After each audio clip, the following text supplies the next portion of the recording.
and welcome back to another episode of Beyond the To-Do List. This week, I had the privilege of speaking with Alli Worthington, who is a wife, a mother, a speaker, a business owner, a blogger, an online magazine editor, an iPhone photographer, a humanitarian. I had the privilege of hearing Alli speak at Jon Acuff's Quitter Conference back in September of 2012, and she did an awesome job. We touch on some of the things that she spoke about in that speaking engagement, as well as all the different things she does and how she balances them in her life. But first, I wanted to let you know that this episode is brought to you in part by GoToMeeting by Citrix.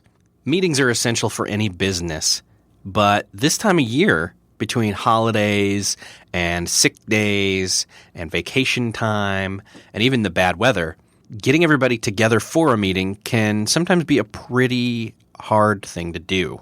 However, if you're using GoToMeeting, you can meet anywhere with clients, with coworkers, regardless of if they're traveling or they are snowed in or homesick, you can meet. Try GoToMeeting free for 30 days. Don't wait. For this special offer, visit gotomeeting.com, click the Try It Free button, and use the promo code PODCAST. Remember, use the promo code PODCAST. GoToMeeting. Meeting is believing. Well, this week, it is my privilege to bring you a conversation with Alli Worthington. I guess I'm used to calling you Alli because that's your Twitter name, which is an awesome Twitter name, by the way. And welcome to the show. Thank you. Thank you very much for having me, Eric. Glad to be here. Yeah. So I first found out about you when Jon Acuff announced the other speakers that were going to be at his Quitter conference back in September. And so I saw you speak there live, and I thought it was awesome. And I thought, I've got to have you come on the show. And as I did a little bit more digging or online stalking, whatever, I found out, okay, you've got all these different roles, and I was so curious as to how you're juggling them. So what I'd love to do is paint a little bit of a picture and talk about some of the different things you're doing, and especially the new one that you really want to share, and then kind of move into, okay, how are you managing your time and your attention and your family, as well as all these other roles that you have. So, sound like a plan? Sounds great. Awesome. First and foremost, I'd love to ask you just a little bit about how and when did you start Blissfully Domestic, and what is that? Blissfully Domestic is an online magazine. It was started back in early 2008, and it was born of my desire to have a place where all of my friends who wrote on personal blogs could come together and bring in their thoughts on happiness, productivity, and life at home. If I can be quite honest, am not exactly a cook. So I would go to my friends' blogs who would write out these amazing recipes and say, come and put it on the magazine, share it with the world. And it was great, especially in early 2008, because it was before all the huge media companies came on. So we were really just doing our own thing and having a blast, and it's still going strong today. So that's kind of grown into a couple other things. Like, for example, you have the Blissdom conference, which I saw that Jon Acuff spoke at, and you're getting Scott Stratton, who I met in New York City at Blog World, and he's awesome. Can you talk a little bit about what Blissdom is? Sure, absolutely. Yeah, actually, Jon and Scott are both coming back this year to be the keynotes. Wow. And if you haven't seen the pictures, there's a great picture of a Wizard of Oz skit that we did a couple of years ago, and we actually put Scott in a pink fairy costume on stage. Oh, I've seen that picture. I did not know that's where that was from. Yes. He was a trooper and dared it all, so to speak, fitting into that dress. Yeah. So, but Blissdom is a conference. It was also started in 2008.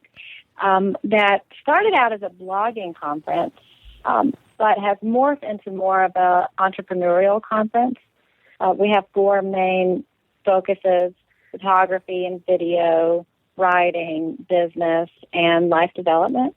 There's also a second conference in Toronto every year called Blissdom Canada. And the goal of Blissum in general is to provide resources and learning opportunity and networking for a group of, in the States, about 1,000, mostly women.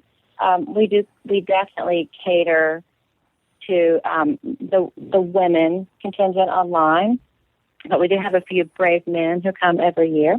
And what we want to do is we want to provide the tools to help navigate our entrepreneurial lives, whether we have a job working for someone else or we're starting our own companies. We all, I'm sure your listeners will agree, we all know that the feeling of the future is that it's relatively unstable. So the more we can build up our skills, the better for whatever business we're in. We like to joke that instability is the new black, and It's great just to get used to it and have all the tools ready for whenever life does get a bit chaotic. Yeah, that's definitely true. I know that a number of the interviews I've already done are people who are very much in the entrepreneurial mode, and I know that, like, so for example, I know one of the things that, like, Dave Ramsey keeps saying is, it's not government that's going to fix the economy, it's the small business owners. So you're doing your part to kind of help that out. Absolutely. So, and I guess I'm kind of trying to do that too, but from a side people don't necessarily look at, which is, I mean, people talk about, okay, here's how you run your business, but people don't connect back to, okay, that affects how you run your day-to-day operations of your life. And that's kind of what I'm trying to get help with is help people to know, hey, your calendar and your to-do list and all these other things are really very much business oriented, even if you're not thinking about it. So absolutely, it's huge, because if there aren't systems in place to keep us on track as we're trying to balance all of these things coming at us, it makes it so much more difficult. Yeah, definitely. So, and that kind of connects to the fact that one of the things somebody has said about you is that you're very much a tribe creator, that's kind of what your niche has been. And I can see that thread through all the different things. You're about basically connecting people. And I know that at the Quitter Conference, you referenced this thing called regular Alli versus internet Alli. Would you mind talking about that a little bit? Sure. The funny story is, before I started the conference and started event speaking and also do some consulting on the side, I was actually quite shy. And I found it very easy to say yes to new opportunities and stick my neck out a little bit from behind the safety of my laptop. For instance, the first conference we held, the morning of it, my co-founder said, okay, I'm going to handle this part. Before the speakers start, why don't you do the opening remarks? And I said, oh, opening remarks. And I never even considered that I would have to be in front of people, because real life Alli is a bit shy. And it was all internet Alli behind my laptop saying, of course we can do it. And I managed it. And I actually ended up growing into the role of an entrepreneur and leader through just pretending like I wasn't afraid behind my laptop. But through the years of having to stick my neck out a little bit more all the time, I grew a little more brave. I'm still a little bit nervous before I speak, but I'm not in full panic mode as I was back all those years ago. In other words, you were almost like Tony Stark, and you put on the Iron Man suit, and suddenly you could be brave. Absolutely. Internet Alli is ridiculously brave. It's real life Alli that has to go, oh, I have to show up and do that. Yeah. That is going to be so difficult. Yeah. Oh, yeah.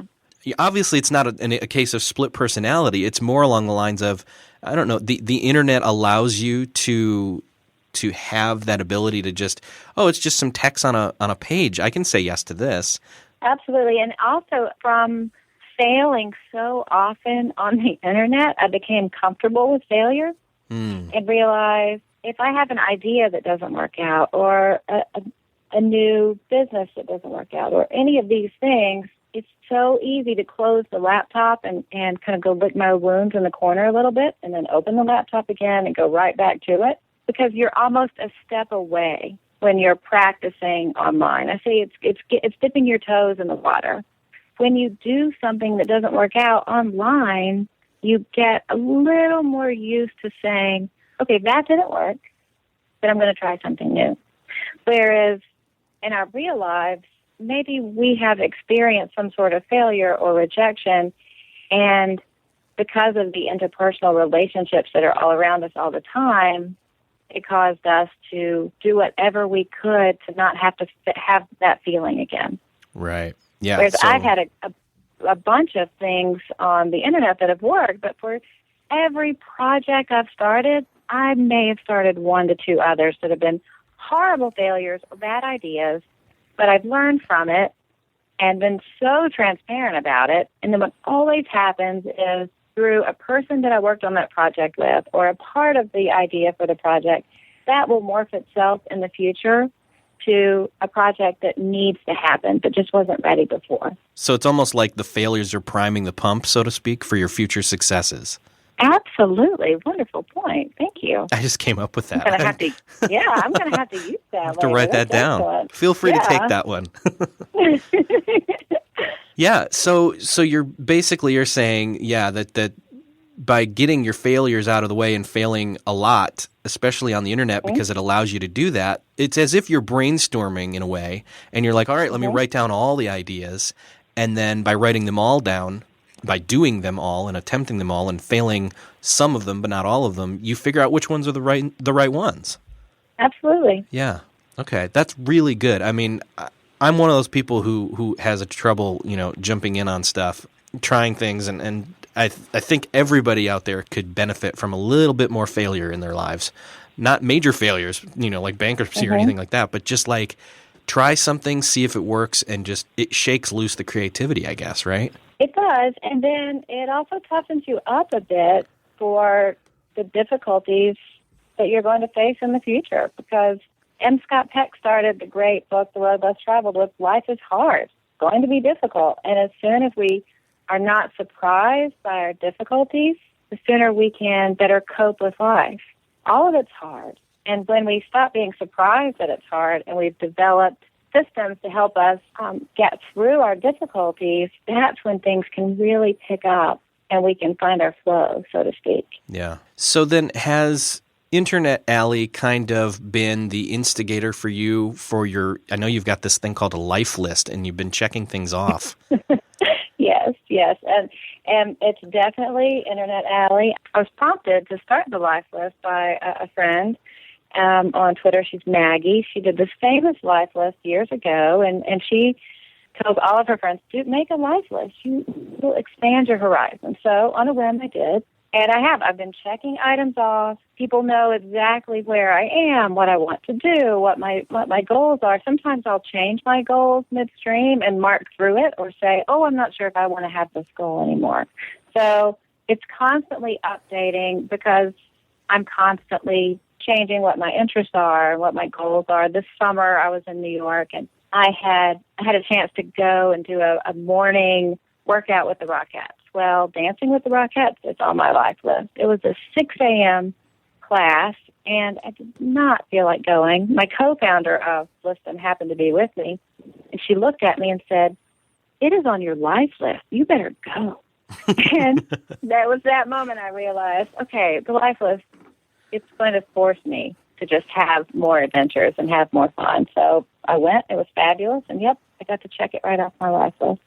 That's awesome. I mean, so it's not really a bucket list per se. You'd love to just continue to add to this list and have it be right out there in public view for people to maybe keep you accountable. Mm-hmm. Absolutely. Yeah, that's great. And people, before opportunities have even come to me, whether it's a potential business relationship or to take a trip, it's been researched on the life list. Oh, she may be interested because of this. I was lucky enough to go to Ethiopia this summer with the nonprofit group Food for the Hungry. And the people on the Food for the Hungry team knew that I was interested in humanitarian work, knew that I wanted to go to Africa. So there's so much online stalking, which I say is a good thing, that can be done ahead of time. And I was successfully stalked. So they knew that I would jump at the chance to get to do some humanitarian work in Africa. So it worked out perfectly. Well, speaking of online stalking, you were sharing that you've got something that you're really interested in right now. Mm-hmm. Would you like to talk a little bit about that? Sure. As part of my work as a speaker and a consultant, I stay on top of trends. And one trend that I didn't know all that much about 6 months ago and started studying is big data. It's a buzzword that we see on the cover of Entrepreneur magazine and Fast Company, and it's the next big thing. So I'm tackling what is big data? What do I need to know about it to tell my clients or tell my readers and attendees? What do people need to know? And what I've learned is something that's actually right out there in the open, that everything we do online really is documented, from our search engine results to our private messages we send on Facebook, to the amount of time we spend online, to the hours a day we're online, to our attitudes and our feelings and our health and the words we use. So all of this is sold as data, as massive, massive stored data. And we were told in the past 10 years, don't worry that your user profile is kept, it's anonymous. But as computer science has caught up, now these profiles are easily assigned to who we are. Facebook just started a program essentially asking users to snitch on other users that weren't using their real identities. And the reason for this is Facebook and many services like that sell user data as their most profitable revenue source. So you can't sell user data if you can't for sure know who the person is. And the scary part about this is with our online profiles that marketers buy and potential employers buy and insurance agencies can buy, how does everything we're doing affect us, and how does it affect those of us who have children? Is the health profile of parents from big data profiles going to be a millstone around the neck of children? These are issues that I think we're going to start hearing about a lot in the next 5 to 10 years. So then what I did is research how these data profiles are actually sold to marketers. And what I learned is pretty much everything. So how do we combat that? We learn to use Facebook and Twitter and other social media channels in a more mindful way. If we're using them for business and for marketing, we use it for that, and we find ways to keep our private conversations and our more open and transparent information about ourselves private. So what I've been working on for the past 3 months is building my own social network on a server that I own with the source code that I own that will be paywalled at an affordable rate, but I can guarantee that data on the users and user habits will never be sold to marketers or insurance companies or anything else. And my goal for that is to set up a completely private community on a large scale where users can share the kinds of information they're sharing on Facebook without knowing how dangerous it is on Facebook. How, if somebody's listening to this and they say, that sounds interesting, or they're even somebody who's already connected with you on some kind of social network and they want to get in on your social network, do you have any kind of gateway to that yet, or like notification of when it's going to launch? This is actually the first time I have ever discussed it publicly. So congratulations. Thank you. To your listeners. But it's early for me. I just decided that this would be the perfect place to talk about it. I haven't yet, but there will be something up on alliworthington.com right after Thanksgiving. Okay. To sign up for updates on it. Great. And then if people, obviously, I think you said yourself that Twitter is your favorite. I love Twitter. I will definitely be talking about it on Twitter. Okay. So then people should go to twitter.com/ALLI, and then they can follow you there, and they'll see your tweets about it, which is awesome. Absolutely. Great. And I tweet a lot of links out about big data as well. Yeah, I've noticed that. Actually, you've tweeted a lot of social media links that I've found very helpful. My day job is doing social media at a university in Indiana, and so that, I'm always trying to stay up on top of these things too. So it's very helpful. Great, glad to hear it. So I think one other thing that I was thinking of asking about was, how did you get into iPhone photography so much that you decided to create an ebook about how to do it better? I love photography. I love capturing the little images that we tend to miss. One surprising aspect of adulthood and childhood, actually, is we don't remember most of our lives. We just remember little moments. And when we see a picture or we smell a certain smell, then these moments come rushing back to us. And the beauty of, especially with iPhones, with their amazing cameras, is we can capture these little moments of life that are so special, whether it's a sunrise or a child doing something goofy. I love the ability to capture that and then have the ability to edit it right there in my hand and send it to Dropbox or Flickr or whatever photo hosting it is that I'm using.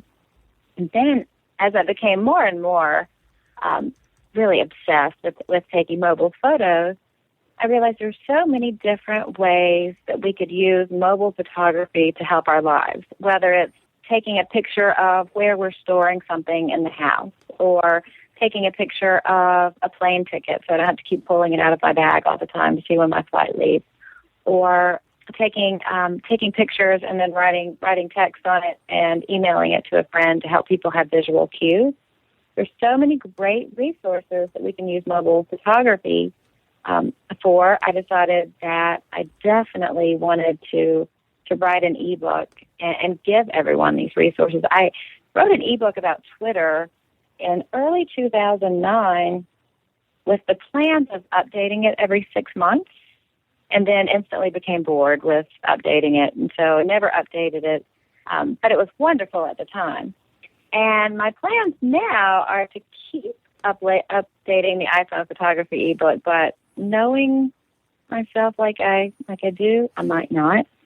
But the resources in it are really amazing, from how to add text to your photos and upload it directly to your WordPress blog, so your blog post may have the ability to go viral through Pinterest, to little best practices on how to keep your photos encrypted on Evernote, so you can take pictures of things like serial numbers on software, other information like that you may need to have.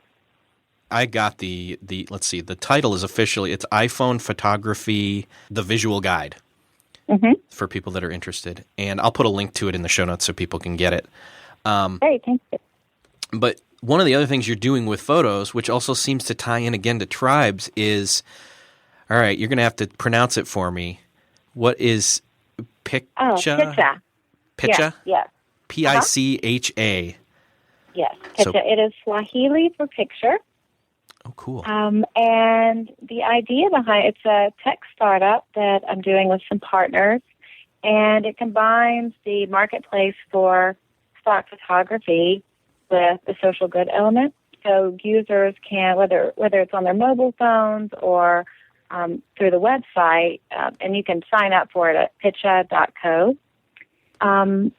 Users can upload their photos for sale, add licenses, whether it's a license just to use it on a blog post, or a standard license or extended license where people can use it on a calendar, or put a picture on a hat and sell it. Users can put in all their licenses, all their price points themselves, and control that. And then when it sells, you can have the money deposited into your account. Or my favorite thing is you can seamlessly just donate any proceeds from your sales to a charity or an organization that you think would be a worthy recipient. I have thousands of images that I don't care to try to sell to be a photographer, but I do have a desire to donate resources to certain agencies. So my idea behind Pitcha was, what if we took all these talented photographers out there online enable them to upload their archives, put them for sale, these beautiful images, and then that creates revenue for all these wonderful organizations. So that's my vision with that. We had a great beta test run with users, and the site's now in redevelopment, so we can put in some features that weren't in the first version. That's the great things about tech sites. You just say, okay, what do you want to have? Let us know. They tell us, and then we get to completely put in all the changes almost instantly. Yeah, that's awesome. I was taking a look at that earlier. I would love to have a platform where you can not just get stock photography for your online content productions, but get them from people who are really going to benefit from, making money that way, as well as they have the option to donate, which is even cooler. Oh yeah, and people don't realize that the stock photography industry is a $2 billion industry, and most stock photography looks like stock photography. Oh yeah. So accessing, especially for amateur photographers, I'm just an amateur photographer, but with the technology out there, I can take a pretty decent picture. Yeah. So we have these amazing resources at hand. There's this explosion of photo sharing all over the internet, but with no real way to sell the images. It's similar to the music industry before iTunes, when it was so difficult to purchase music, and then Apple said, wait a minute, we're just going to let you buy a song. And everyone on the internet said, oh, that is fabulous, thank you. Yeah. So it's that sort of forcing an industry into a completely new model that we're tackling. That's great. Mm-hmm. We've kind of talked a bunch about all the different roles that you have, and I wanted to. Well, I guess we haven't really talked about your family, but I mean, you have a husband and 5 sons, which is crazy, even crazy to me, who is the eldest of 3 boys that drove our family crazy. So I can't imagine what you've got going on. But I'd love to hear you talk a little bit about how are you handling, the domestic life of, wife and mother, as well as the speaker and the business owner and online magazine editor, iPhone photographer, humanitarian, etc. Like, how are you handling or balancing or blending, as one of my other interviewees said, all these different roles and making sure that you're not, at least not too often, letting stuff drop through the cracks? Sure. I think that life balance is a great goal, but it doesn't happen very often. The secret for me has been erring on the side of forgiving myself. Last year, with my husband and I, we reached a point where we knew one of us had to stop working. Because even with having household help and we had this great girl who used to come in every evening and make dinner and help us out around the house, even with all of that, it was too much for our family. So just in the past 3 months, now my husband is a full-time stay-home dad, and that gives me more leeway to focus on work. It's definitely a shift in roles where I now have the perspective of breadwinner as the sole breadwinner, whereas before, for so many years in our family, he had that. So it's been amazing for the marriage to take each other's role and be able to look at the other one and go, okay, this is what it felt like all those years. Right. Because it's difficult for the person whose primary role is caring for the children, and it's difficult for the person who is the breadwinner for the family.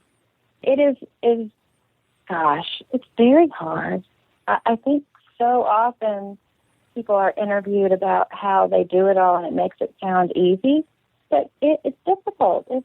It's working 10 to 12-hour days, making sure that you're forced to unplug work for a few hours every evening to focus on the kids and not get distracted.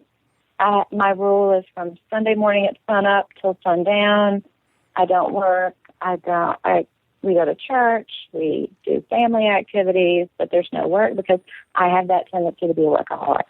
So a lot of it is just defining what I want and what the family needs, and then talking to my husband and saying, okay, this is how we're going to reach it. Let's help keep each other in line and make sure nothing slips through the cracks.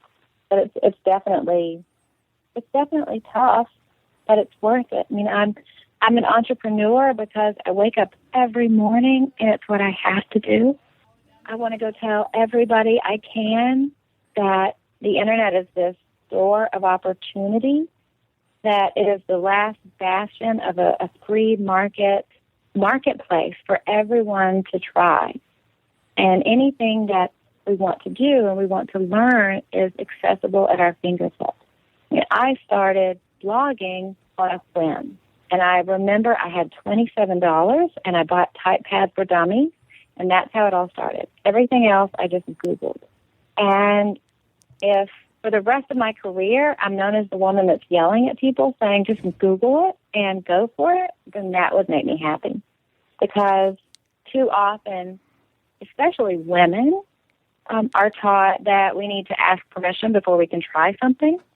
And all people, women and men, coming from a background, going through school and going through college and getting your degree and all of that, we are always waiting on outside permission to go and try something. Whereas on the internet, everyone gets to try. So I wake up every day so passionate to go and yell at the world about it. So maybe I don't take a vacation for a while, or I don't have a lot of downtime. There's time for that later. I'll be in a rocking chair with my MacBook one day, and I'll slow down then. Yeah. So let's see. So then your husband kind of shifting his role as sole breadwinner to being kind of the home base captain, I guess is what I'll randomly come up with. That really, he is. Yes. him doing that kind of makes, okay, this home base is now stable. And so that stability allows you then to do all of these roles and to try and fail and try and fail and try and succeed and to continue to do that. And because you've done it so often, that's what basically proved the formula to be true is if you keep failing, you'll find something that's successful. And you've had enough successes and enough concurrent successes now that not only are you doing something that you love to do, yelling at the world or the internet, whichever, both, and now he gets to go and he gets to stay at home with the sons, which is great. Mm-hmm. Yeah, and it's been an interesting shift. I mean, he's somebody who has worked in healthcare for years and years. He has his MBA, and now he's taking all of that he's done, and he looked at me a year ago and said, I think I'm okay. I think I'm ready to go. I think I could focus on home and the boys, because we had talked about it before, but he just wasn't ready to make that shift. So often our careers are what we feel like define us. So we had to actually wait until the time was right for us as a family, but the time was right for him to say, yeah, I don't feel the career makes me. I'm cool. And being aware of these common pitfalls when spouses change roles has helped us quite a bit. Well, first off, good for him. I mean, to be able to see that and to be okay with that. Like some people would say, well, he's a man, he should work outside the home and all that kind of stuff. And I'm just, as a man myself, I'm like, good for him. Honestly, I'd love to spend, it would take some adjustment, I'll say that. But I would love to spend time with my kids as much as that and to have that be something that would happen. But, yeah, well, and also our boys are a little bit older. The youngest is 4, but the oldest is 14. So there's a lot of going to basketball games and helping out at football and camping trips. And it's very LL Bean around here. Right. Surprisingly. Yeah. And so, and you touched on this, just the empathy empathy, I guess is the right, that you both now know how the other one felt at the other point in time before the transition and now after, that helps the perspective each of you have towards how things were and how things are. Absolutely. It makes me realize that I to be honest, I spent a lot of years as a stay-home mom raising our kids, and it makes me realize that maybe all those years when he came home from work and I said, okay, hop to it, take care of the diapers and go do some laundry, he probably needed a little time to chill out, because now I am focused on work, and when the work day's over, I may still be a little stressed, and the last thing I want to do is jump straight into parenting. And it might be something that myths quite a few people, but going from one role to the other is a huge eye-opener. Yeah, definitely. And now I think we both have so much respect for what role the other spouse has been doing for so long. So it's a very cool thing for our marriage. One of the questions that I often ask people on the show is, in an ideal world, how would you start your day? In an ideal world, I would sleep until 10 because I'm a night owl and I don't like to go to bed before midnight. So I would sleep until 10. Then I would get up and I would not turn my computer on for an hour. I wouldn't immediately check my phone while I'm still in bed because, hello, I sleep with my phone.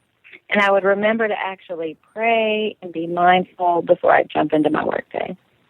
That would be fantastic. And a large pumpkin spice venti quad would be on my side table. Wait, did you just say quad? Oh, yeah. Nice. I don't mess around when it comes to caffeine. That's my secret weapon for getting everything done. Nice. Mm-hmm. So then that would be my best day. Yeah. Okay. And that's one of the things that you actually brought up, an interesting aspect that I've been leaving out of talking to people about this, is where I keep putting emphasis on, starting your day right and all that kind of stuff, because, Michael Hyatt and a bunch of other people talk about that all the time. And I personally believe that I do better when I start my day right. But what I've been leaving out is this whole aspect of, I used to be a night owl and I'm not anymore, but you are. How do you deal with that? How does that work into your schedule? Are you cutting off work at a certain time in the evening or what? How are you doing that? Well, it would be great if I had some helpful tips, but I'm just going to be honest. For years, Night Alli ruined Daytime Alli's day every single day because I would stay up working till 1 or 2, and then as the primary caretaking parent, I was also responsible for being up at 6 and getting everyone out the door for school. So I was just miserable all the time. Now my early bird husband has that responsibility, so I can sleep until 7. But I try to force myself to cut off all work by midnight. So normally I'm in bed by 11. I read news on my iPhone and mark it so I can share it or use it for research the next day, and then try to go to sleep by 12. And if I have 7 hours of sleep, I'm okay. And then I normally start my work day at about 8:30. Okay. So I almost hear probably not the healthiest. Well, but from what I'm taking away from that is you're actually doing some of what your morning work would be the night before when you're more optimal to do it. And I do that with the children too. No one is allowed to watch TV or relax until their lunches are made, their clothes are all laid out for in the morning, and they even have socks inside their shoes that they're going to wear to school. Because in my mind, nobody feels good in the morning, so do it all the night before. I'm stealing some of that right there because we have a daughter who needs that help. That's awesome. Yeah, so because you're getting stuff set up the night before so that you can, because you don't want to have to do it the next day. So you just plow through it when you can do it, and then you don't have to do it when you don't want to do it, or you're at your weakest moment. Good stuff. See, you said that it wasn't going to work, but you being honest is always going to help more people than just trying to give an ideal scenario. So I hope so, because I hear people give advice all the time and think, wow, that person really has it together. But for me, it's always just a work in progress. Honestly, that's what I was hoping to get from you, was that because the whole Internet Alli versus regular Alli thing, I mean, I'm not going to lie that, when you spoke at the Quitter Conference, like, that's what I got was, okay, it's good to have goals and it's good to shoot for stuff and not be afraid, or at least fake past your fear to attempt this stuff. And even if you fail, at least you fail in public, and then you realize that wasn't so bad. And you can do these things that help you succeed.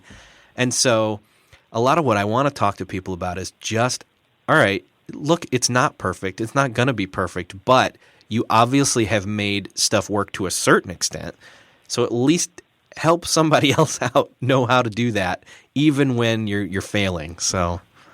Right. And I think the key to keep in mind, especially for perfectionists, I used to want to be a perfectionist because I thought, wow, I would do such a good job at everything if I was a perfectionist. And now I realize that actually keeps people from attempting things. Life is always going to be messy. And if we wait to have all the answers and to make sure that things will work and be successful, we're going to miss out on opportunities either for success or growth or experiences that are so worth it. Do you have any other words of wisdom? I've kind of run out of questions, but if there's anything else you'd love to share about, I'd love to talk about it. I think that's about it. Mostly my obsession is just getting on the internet every day and yelling at people to try, and that nothing at this point in time can stop us when we want to learn something and stick our neck out there and try. Yeah. So don't stop trying and keep Googling. Yes, keep Googling. If I was a superhero, my power would be the super Googler. Nice. I can find out anything on Google. Yeah. Awesome. And Google probably knows because of big data now. Right. Who knows? Yeah. They know that about me. That's probably hung up on the wall in the office, super Googler. Well, Alli, thank you so much for coming on the show. If people want to check you out again on the internet, obviously they, like we said before, they can find you on Twitter, but where would you direct people to? My home base is alliworthington.com. That has links to all the other projects that I work on and places where I hang out online. Awesome. That's definitely a great place to check out. Even for men, I will say that. I appreciate that. Awesome. Well, thanks again for coming on the show. It's been great to talk with you today. Thank you. I'm honored to be here. Thank you so much. Well, that wraps it up for another episode of Beyond the To-Do List. This also wraps up Season 1. I am taking an extended hiatus until mid to late January with this show. If you're new to the show, you need to now go back and download all the old episodes, seeing what you get out of those. And in the meantime, I'd love for you to go to beyondthetodolist.com/feedback and write in, what have been your biggest takeaways? Who have been your favorite guests? Who are guests you want to have on Season 2? If you have enjoyed this episode or any of the other episodes and you've never taken the time but always thought, I need to go do that, go to beyondthetodolist.com/iTunes. Once you get there, just click a 5-star review or write a review about what you've gotten out of this show. It really helps people find the show, and that'll be really helpful during the hiatus when there's not new episodes come out for it to stay up in the visibility in iTunes. And we will see you next season.